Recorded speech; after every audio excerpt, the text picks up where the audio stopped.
This is the new Venza 2021, I believe. I got to look at the sticker, but I would assume that it has to be a 2021. To tell you, you know what's funny? The old Venza looked regular. And what I think is so funny about the car industry is back in 2008, 2009, around that time, what I think is so funny about the car industry is that's when we actually had the Dodge Magnum, right? The car companies started slashing products because they were trying to, I guess, make themselves look more profitable on paper, right? And they got rid of the Dodge Magnum. But what they didn't seem to realize was that crossovers were going to become the future of cars.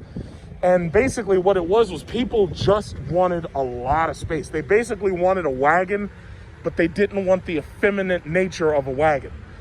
All of these damn little ass crossovers and even a lot of these SUVs are basically wagons. But nobody wants to be seen in a wagon. You know, they don't, it's too effeminate. So anyway, this thing is a XLE. And this is a 2.5 liter whoa, why are you making all that goddamn noise? What's wrong with you? You got a V8 over there in that truck, so you showing off? This guy.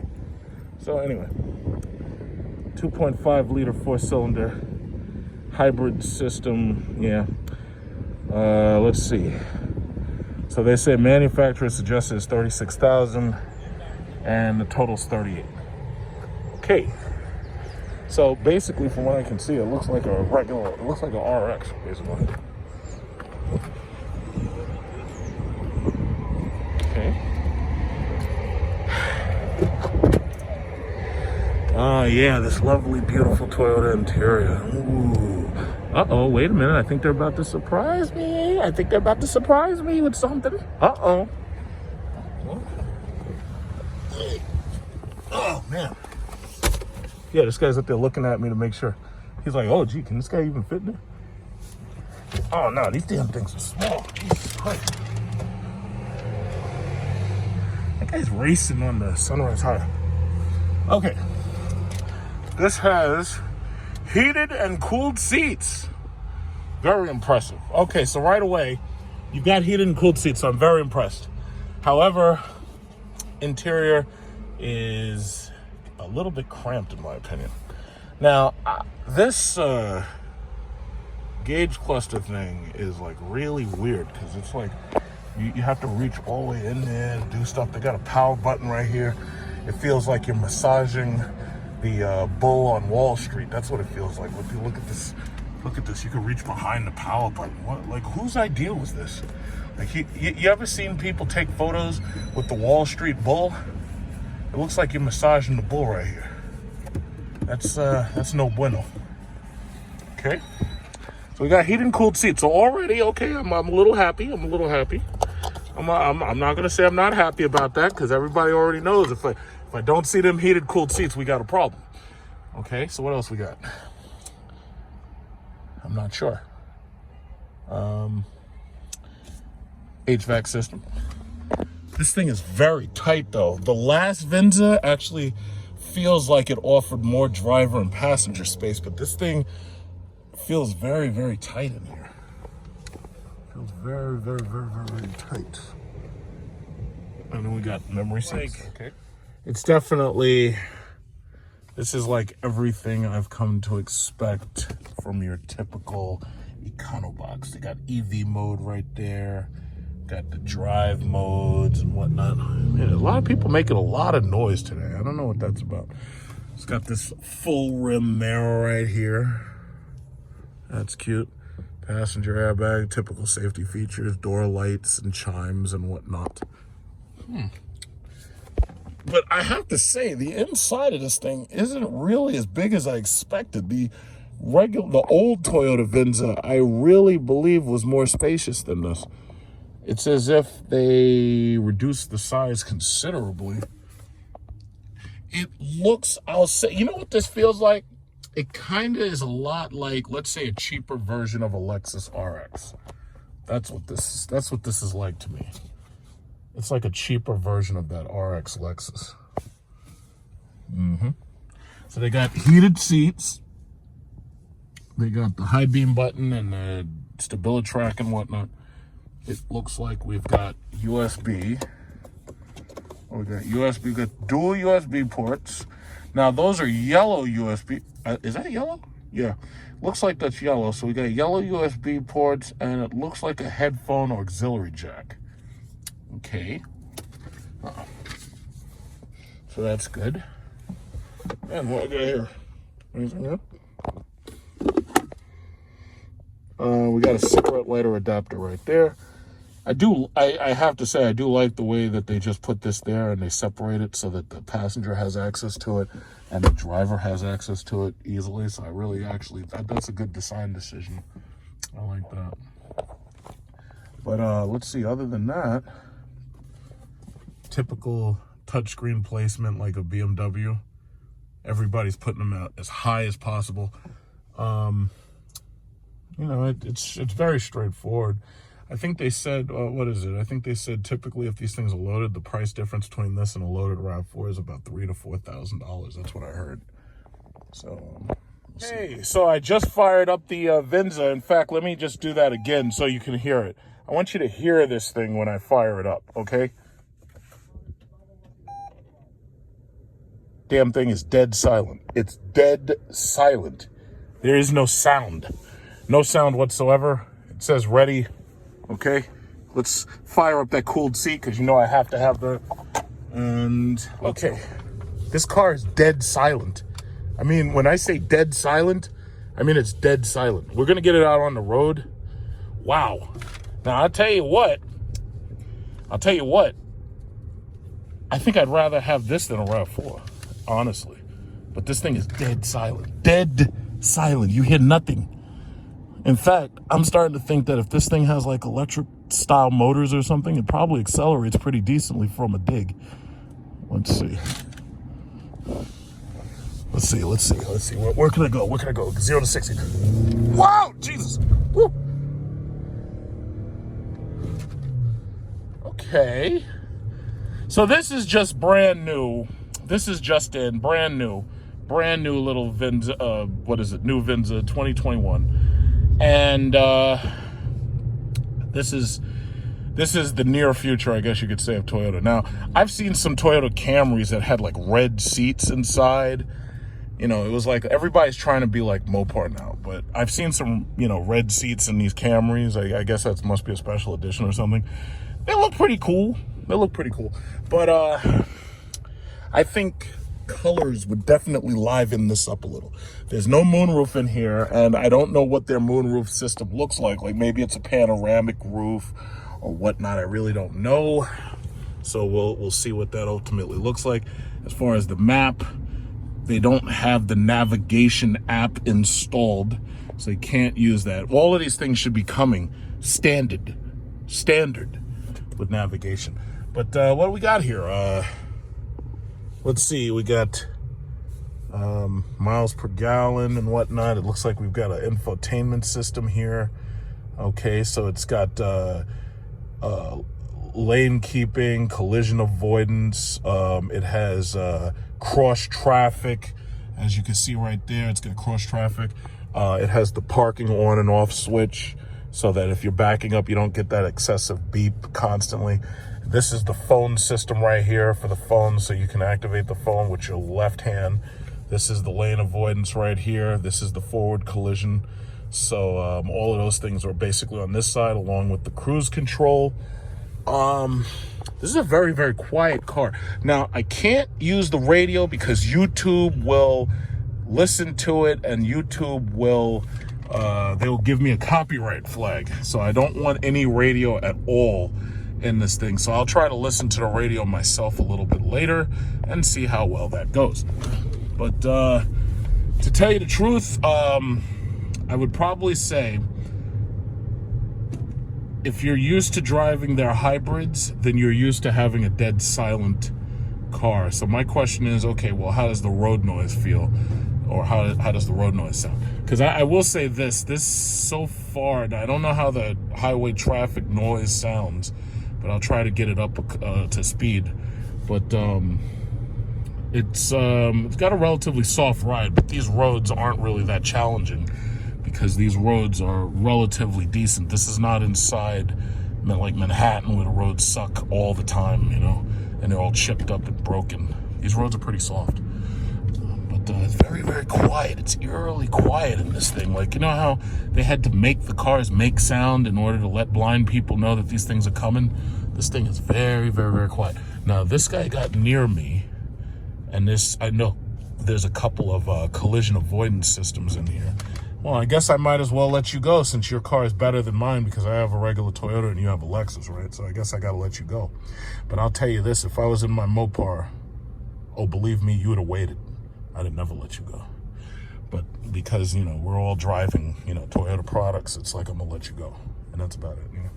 Okay, so let's see. Air conditioning.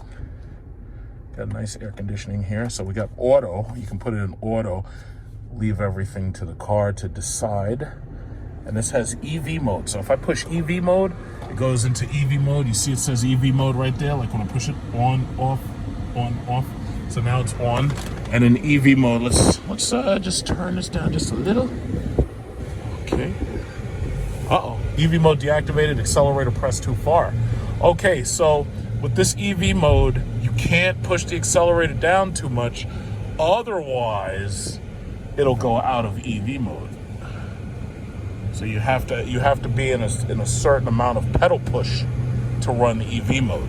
So let's see if I can do that without making people behind me very angry. Okay, EV mode. Uh-oh, EV mode unavailable. Speed range exceeded. So basically you've got an EV mode that I can't use because it doesn't even allow me to do 30 miles an hour? Really? Okay, well, let's try that again. Let's try that EV mode. First of all, let's turn down this air conditioning just a little. So you push the little fan and drop the fan speed down, even though it's nice and cool in here. Still got my cooled seat right here. If I turn on heated seat, it turns red, but if you turn on cooled seat, it turns green. So I'm gonna turn off the passenger heat seat. I hit EV mode, and let's push that pedal. So if I push the pedal nice and slow, the guy in the GMC behind me will get very angry because he'll be like, what is this guy in this stupid... Okay, so 25 miles per hour is the limit of this EV mode. 25 miles per hour. So if you want to roll EV, you damn sure ain't going faster than 25 miles per hour. Well, how about that? Okay, so we have a pre-collision system, huh? Park assist, rear crosser traffic. Okay. Okay, so it has a front sensor for this truck. Let's see what happens if I get too close to the truck. Let's see. Anything? Okay, so my Jeep SRT and my Chrysler 300 had those front sensors. And as you can see, as you get close to this truck, it can sense the truck. So you can sense that truck is there. Personally, I think there's a lot of information here. And in my opinion, it's a little bit too much information. It's not as straightforward as Chrysler's system. Got the rear camera. This rear camera is not as nice, I would say, as some of the other cars that I've driven. It's not as clear. It does its job, but I think I've definitely seen nicer ones, especially on my Jeep Grand Cherokee SRT. Definitely.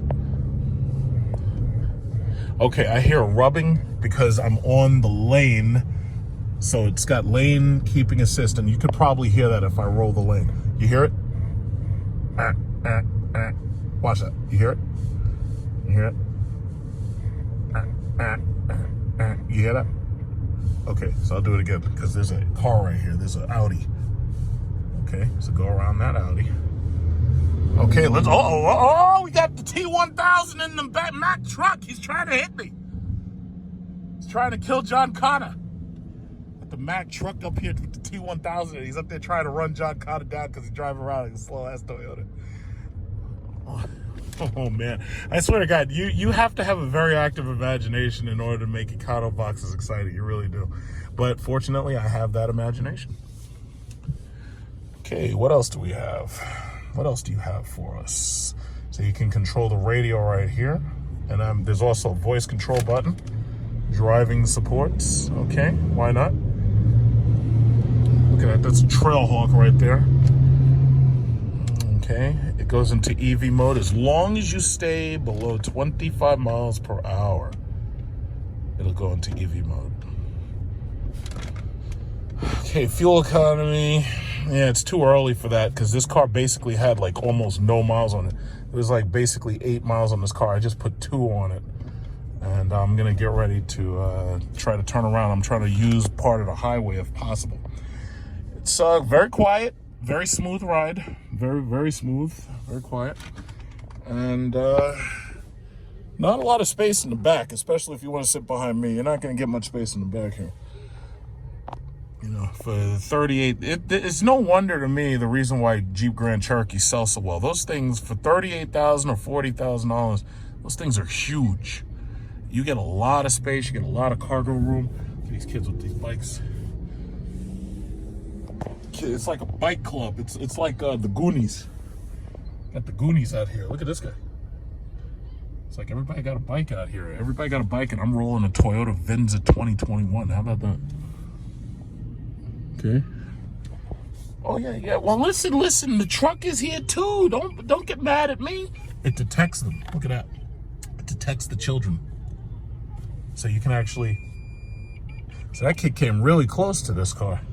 So it goes red as soon as somebody passes. Okay, so that's a good feature, right? That's a really great feature. So this way, you know, if somebody's getting too close. There's the Spider-Man wrap on the Mitsubishi.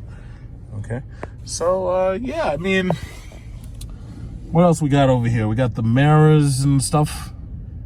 We've got 2 settings for husband and wife for memory seats. That's nice. Yeah. All right. Anything else special here? Let's see, menu. We got apps, projection, so you can project your Android and Apple phones to this thing. Very nice, to the screen.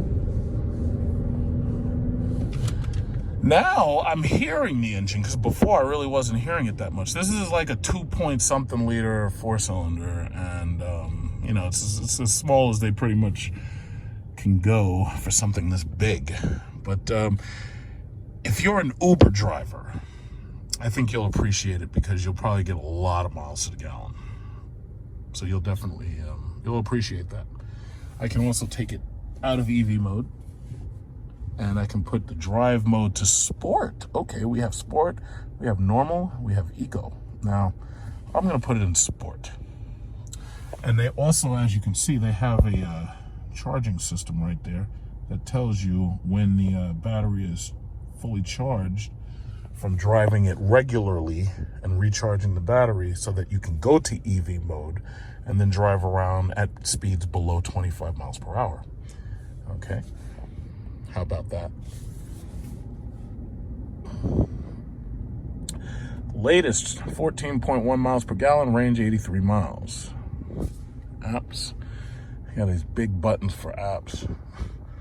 Authorization, notifications, Wi-Fi. Okay. All right. So we have park, hold. What's this? Okay. Yeah, I mean, you know, I'm liking the little cooling I'm getting on my back. That sport mode is a little bit different now. The sport mode's a little different. How about that? The sport mode's just a little different. Okay, it's a little different, right? Feels a little different in sport mode. It's almost as if we're in on a little secret.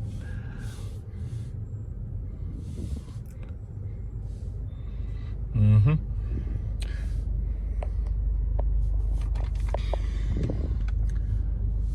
Yeah. I'm disappointed that the navigation system isn't part of the damn car. You know, because it would have been nice to be able to actually use it. But, well, and by the way, this Toyota Venza was fresh off the press. This is a 2021. First one that they've gotten, fresh off the press. Fresh off the press, it's like a hot pancake. I can feel that this car basically was designed for a very small person. It's like the Jeep Grand Cherokee, to me, is amazing because it goes from being a car that small people can drive. Because I have a friend and she's like 5'0", and she can easily drive a regular Jeep Grand Cherokee.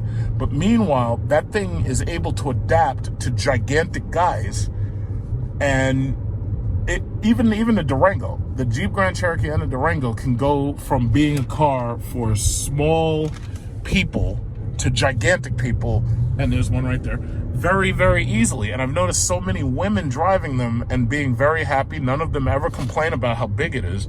And I just find that so amazing that Mopar was able to figure that out. This car, they made it specifically for small people. The steering wheel's a very low position.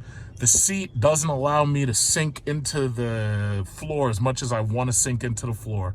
And it's a very high driver's position. So it's like, this is something that either you're going to like or you're going to not like. And as soon as you get in it, you're going to know whether or not you like it or not. Now, small women who like weigh like 100 pounds to 150 pounds or whatever, and are only like 5'0", 5'5", they're not going to have any problem with this at all. But bigger guys who have to share this car with their wives, they're probably not going to like it too much. They're probably not going to like it too much. So every time I get near the line, I get the lane avoidance button telling me, yeah, you're on the line. Okay, is there a regular speedometer here? Okay, yeah, that's the regular speedometer. So it gives you automatic information about the speed limit, which is 40. It gives you 0 miles per hour. That's my current speed. Okay, now we're just waiting for the red light. And we're gonna wait for that to turn green. So we got the hazard buttons here.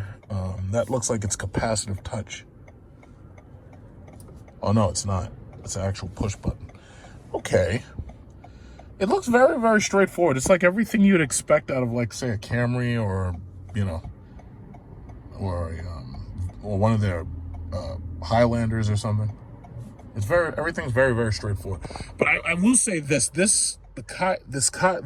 driver's cockpit, it feels tight.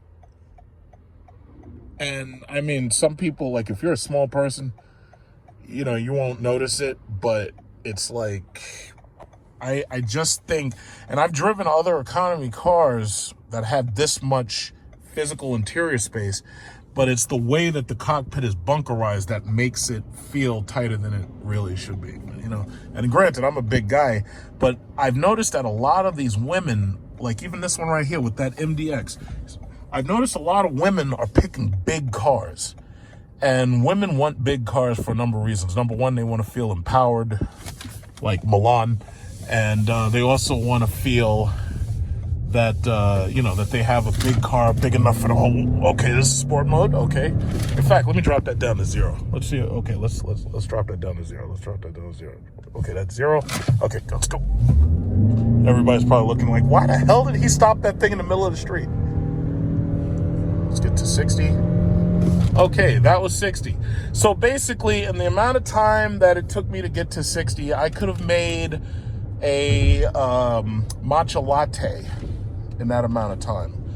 It takes a while, but you know, granted, it's, you know, it's a 4-cylinder that's designed specifically to save money on gas, so it was not designed for 0 to 60 sprints, you know. Uh-oh, we got a Charger over here. Charger SRT, something exciting, 2019, because he's got those little vents in the front.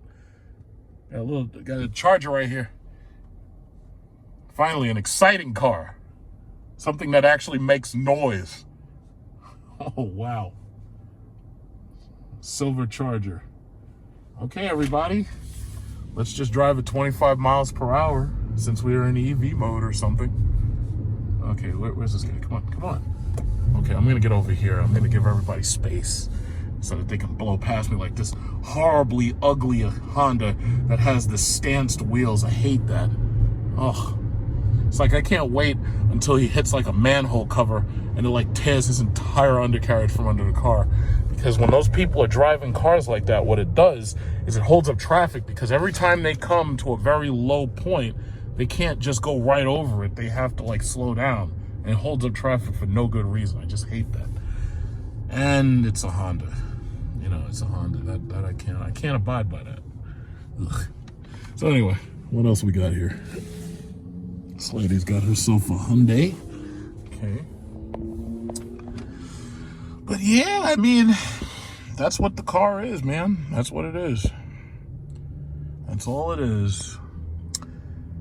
I'm pretty sure the Uber drivers will appreciate it. I'm pretty sure anybody who has one of these Toyota things right here, this Rav4s and whatnot, I'm pretty sure anybody who has one of those will appreciate a car, this car specifically. I'm pretty sure if if you're a CRV buyer, you're not going to switch over, because most Honda people and most Toyota people are very loyal. They're not switching over. So, you'll get him into that, but you'll never get them into this over here. So, yeah, that's just what it is. Yeah. In fact, let me check my heart rate. You know how Cadillac, they always show you that cars are so exciting, they make your heart race? Well, this ain't one of them. This is my heart's not racing at all. There's nothing exciting about it. Right now, my heart is probably at rest. That's why I don't have to be loud and I don't have to scream and be excited and everything, because there's just no reason to. Okay, you can hear that lane keeping thing constantly telling me, stay over the lines. So for people who love their safety nannies, they'll really appreciate that.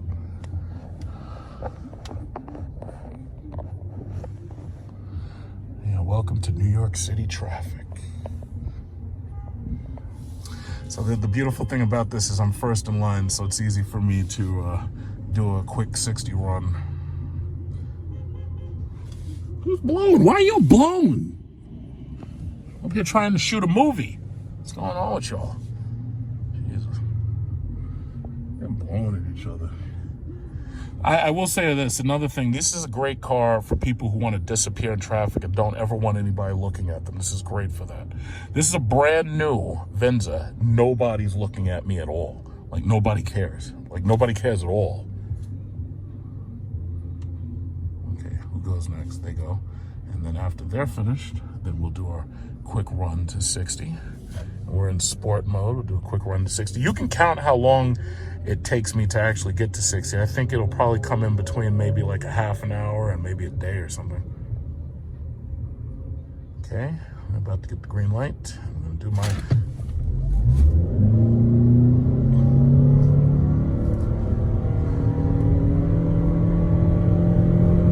and that's 60.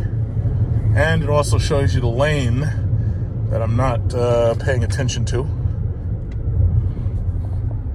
Okay, checking that Malibu, make sure that's not one of our boys in blue. Yeah, that's all it is right there, yeah. Yeah, oh, another, oh. Don't you just love that 4-cylinder purr?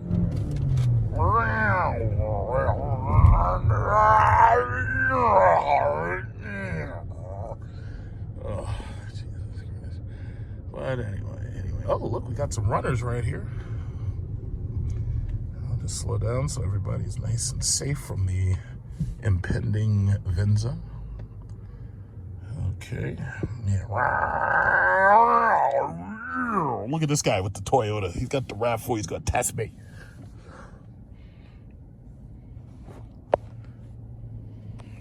He's got his Toyota Rav4. He's going to test me. This guy's, whenever a guy pushes up on you in traffic, he's testing you. See, he doesn't have that Challenger over there. He doesn't have that. You see that Challenger? He doesn't have one of those. He's got a Rav4 right here. It's got some serious 4-cylinder power. Look at this guy. This guy's got the Grand Coupe red BMW. Look at this guy. Oh, snap. That guy's got the Hellcat. You ain't racing me. Look at that guy. You can hear him from here. Let me throw that in the windows. You can hear that guy from here with the Hellcat. You want to race the Hellcat? No, you don't. Uh-oh. Let's go get him. Let's catch the Hellcat. We're going to catch the Hellcat. Let's go catch that Hellcat. We're going to catch him.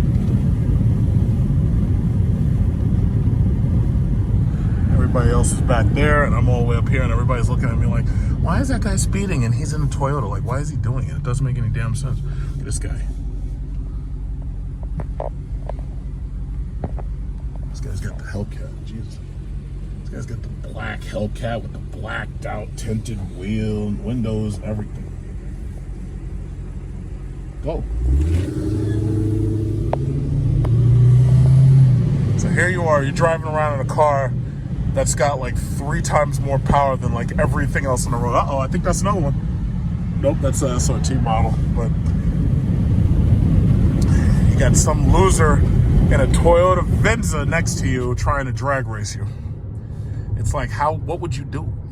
Like, how does that make you feel, man? It's like you got like 3 times more power than everybody else on the road. It's like the cops can't catch you. If you so decide to run from the police, they can't even catch you. You can hear them through the windows. Even this Grand Coupe knows he ain't messing with that. See, that's what I'm talking about right there. Even that Grand Coupe knows. He's like, yo, let me just let that Hellcat go because God forbid he tries to race me and get it on tape. Next thing you know, I'll end up on a GoPro losing to a Hellcat because my little BMW is just not fast enough. You know?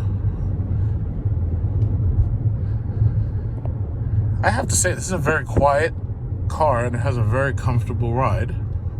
You know, oh, damn, yellow lights. Oh, but I tell you this, these brakes suck. These brakes should be doing better than that. Now, I know that I'm spoiled and I'm used to Brembo brakes. But my God, these brakes are a little slow. They are a little slow. I think they can do better than that.